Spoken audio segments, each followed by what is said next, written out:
Welcome blog আজকে কাতারে শুক্রবারের বিধি। আর এটা কোনো সমস্যা নেই, মানুষ যদি পড়তেও পারে। ও তো আমি আরে এতে কোনো সমস্যা নাই, মানুষরা তো 2বার তবে 3বারও পড়ে। ও এই যে আমাদের বাসা, এদিকে আইনা। হ্যালো বলে বলো মা বিদিয়েই করবো না ওইরা। ওয়েলকাম ব্লগ আজকে কাতারে শুক্রবারের বিধি।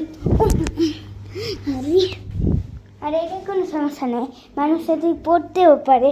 ও তো আমি আরে এতে কোনো সমস্যা নাই, মানুষরা তো 2বার তবে 3বারও পড়ে। ও এই যে আমাদের বাসা, এদিকে আইনা। হ্যালো বলে বলো মা বিদিয়েই করবো না ওইরা।